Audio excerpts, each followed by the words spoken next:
Welcome to the second quarter of General Mathematics. Today, we will discuss about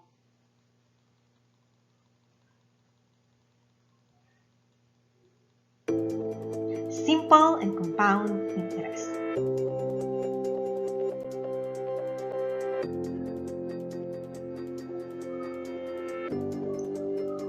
And for today's objectives, you are expected to illustrate simple and compound interest and distinguish between simple and compound interest. Let us have first a recall of the prerequisite skills and knowledge that we will be needing in today's lesson. First, let us express the following percent in decimal form. Remember that when we are expressing percent in decimal form, we need to move the decimal point 2 places to the left.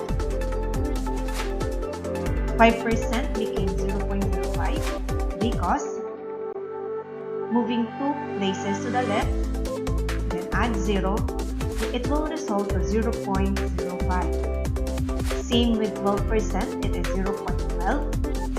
2.3% will become 0.023 and 6.75% is 0.0675. And last, 0.7% is in decimal form, it is 0.007. Next, change the following decimals in percent form.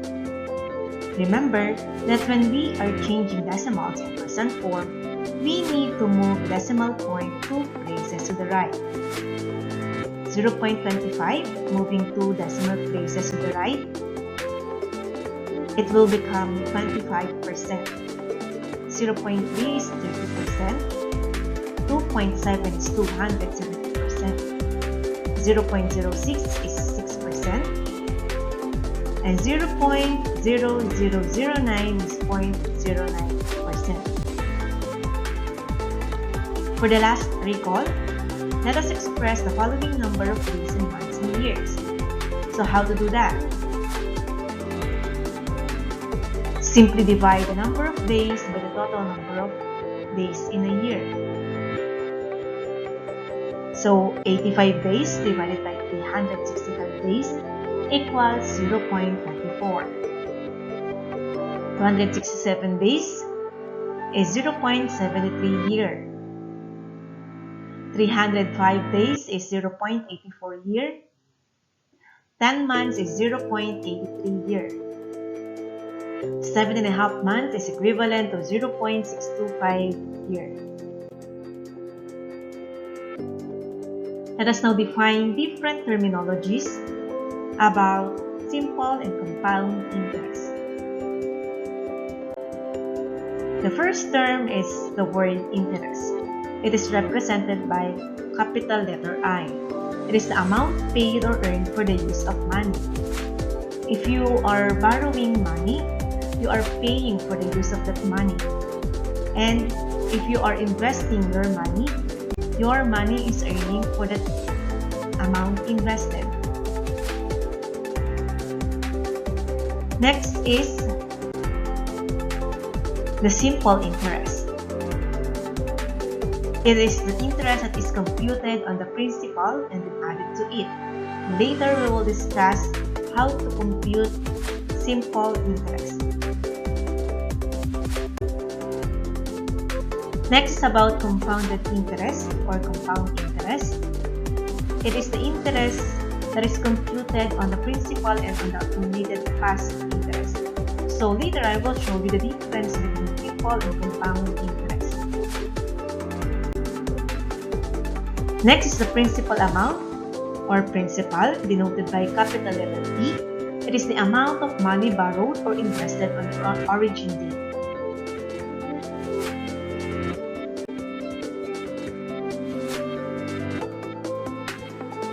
Next is rate. The annual rate, usually in percent form, charged by the lender, the rate of increase on the investment. Actually, it is charged by the lender to the banker or rate of increase on the investment.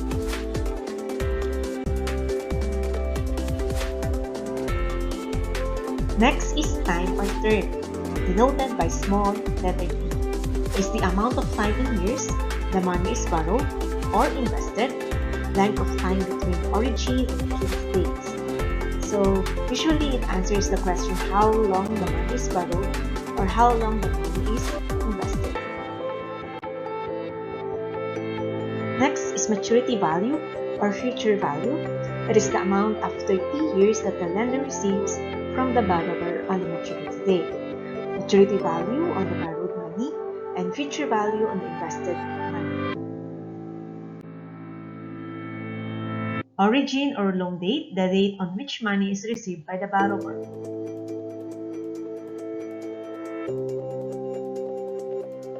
Maturity date, the date on which the money borrowed or loaned is to be completely repaid.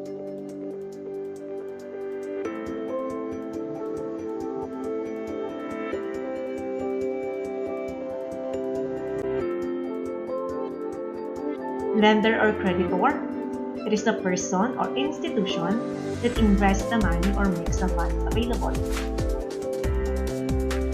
It is the one who lends money.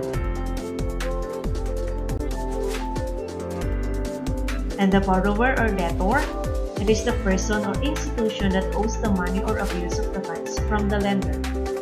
It is the person who borrows money.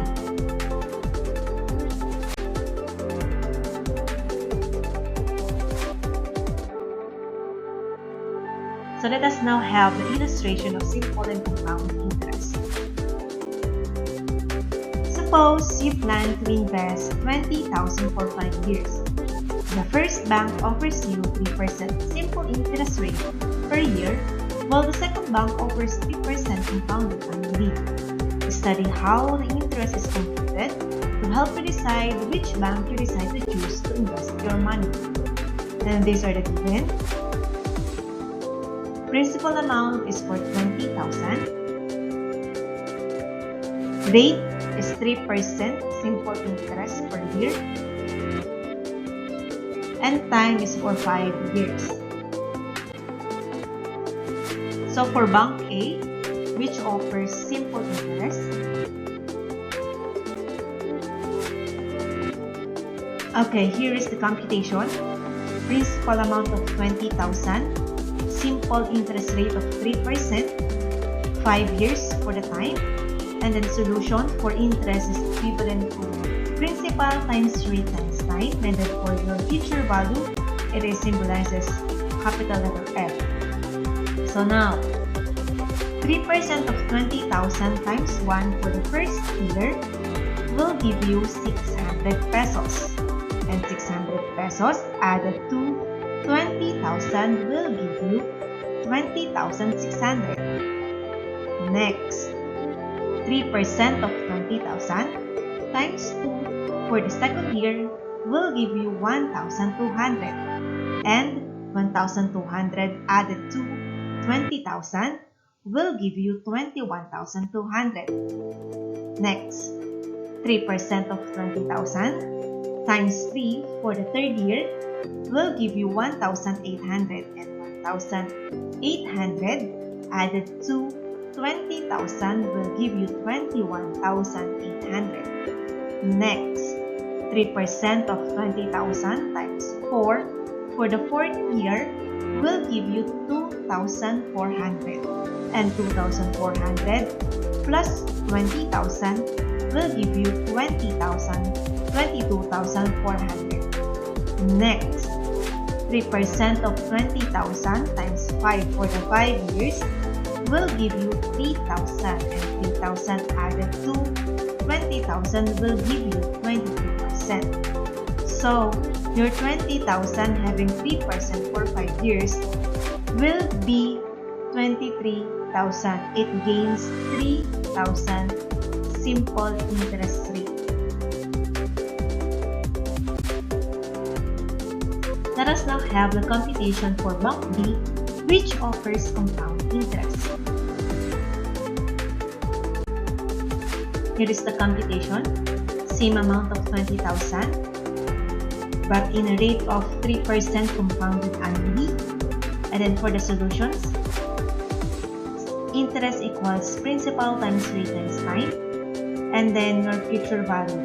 Let us see the difference between the two. 3% of 20,000 times 1 is 600, and 600 plus 20,000 will give you 20,600. Next year, 3% of, instead of 20,000, you will get 3% of the accumulated value, which is 20,600.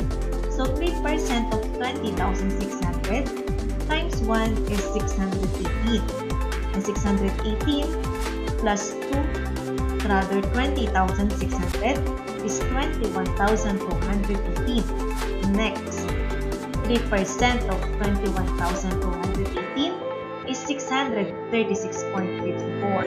And 636.54 plus 21,218 is 21,854.54. Next, 3% of 21,854.54 will give you 655.6362. Added to 21,854.54 will give you 22,510.1762. Next, for the fifth year, 3% of 22,510.1762 is 675.305286. Added to 22,510.1562 is 23,185.481486. As you can see, your 20,000 after 5 years having a compounded interest,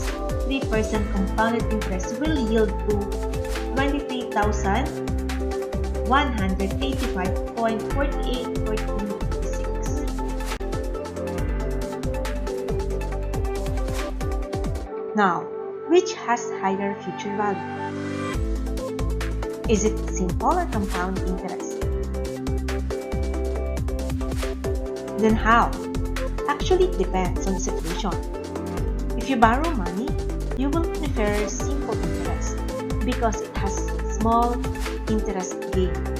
While when you are investing your money, you will prefer compound interest because it has high interest gain. Now let us see the difference between simple and compound interest. For simple interest, it remains constant throughout investment term, as it was clearly shown in our previous examples that when you invested 20,000 having 3% simple interest for 5 years, you are always getting 3% of 20,000. And the formula to be used are, if you are getting the interest, I equals P times R times T, or in I is the interest, and P is the principal amount, R for the rate, and T for time.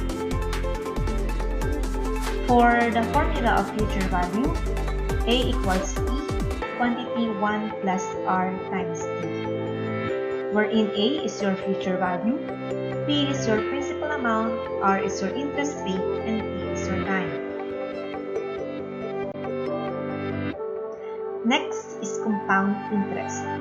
The interest from the previous year also earns interest, as it was clearly shown in our previous examples.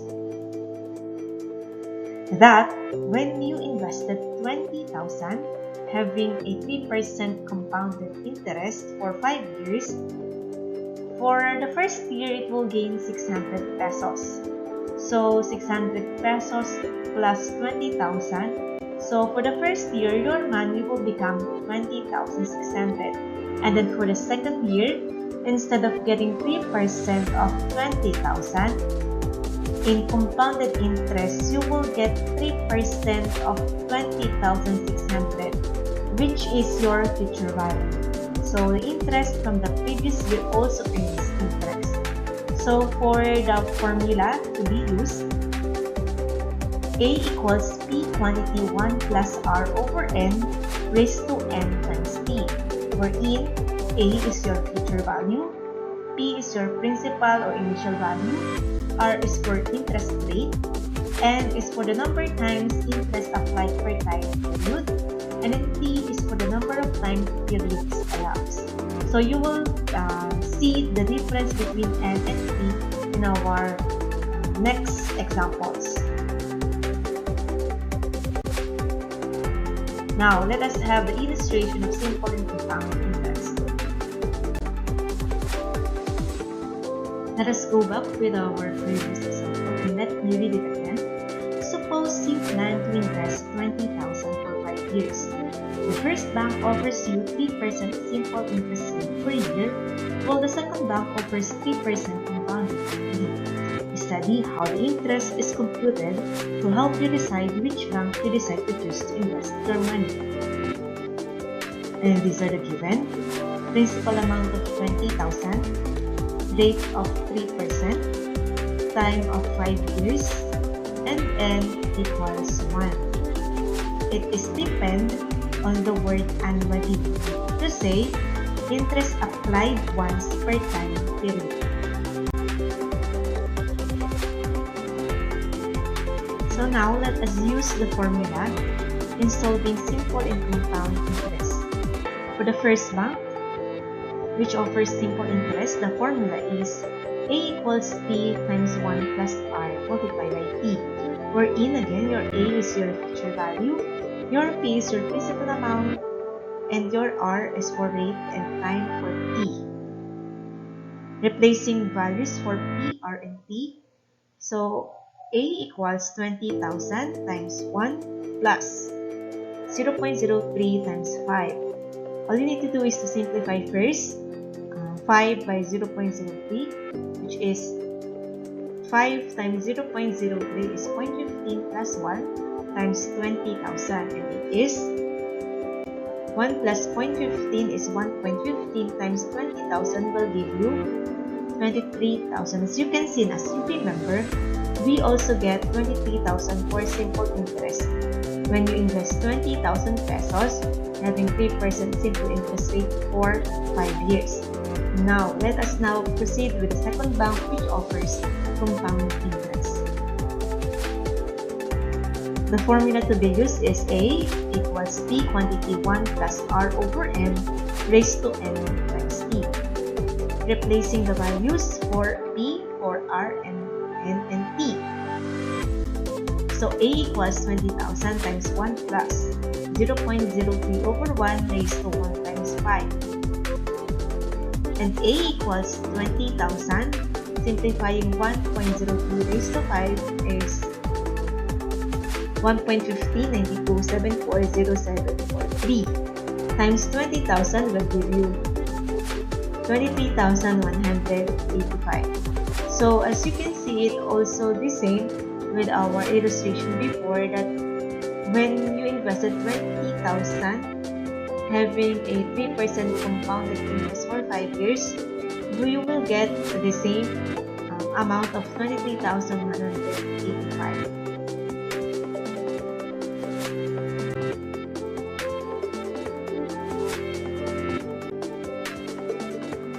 Now, let us see the difference between actual time and approximate time. The actual time, it refers to the actual number of days between two given dates. While approximate time considers each month as having 30 days. Later, you will see the difference between the two as we apply them in our examples.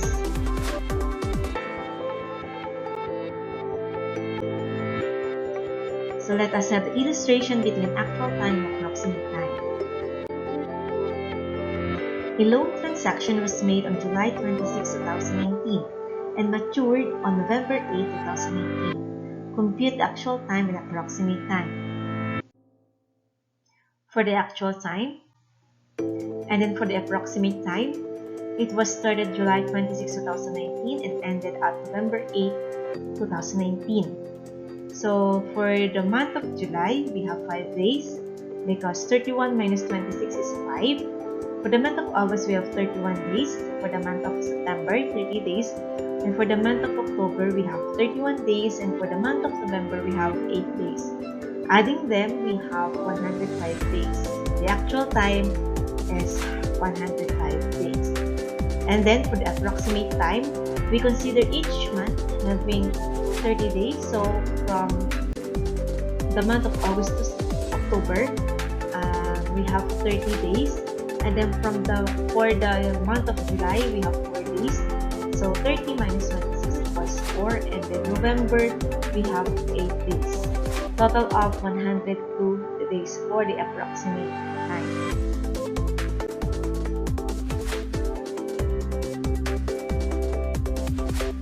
Next example, find the actual time and approximate time from January 13, 2020 to September 19, 2020. Here is the computation for the actual time, and in this side is the computation for the approximate time. It was started January 13, 2019 and ended at September 19, 2020. So for the month of January, we only have 18 days because 31 minus 13 is equal to 18. And then for the month of February, we have 28 days, 31 days for March, 30 days for April, 31 days for May, 30 days for the month of June, 31 days for the month of July, 31 days for the month of August, and then last, 19 days for the month of September, a total of 249 actual days. Next, let us now proceed with approximate time.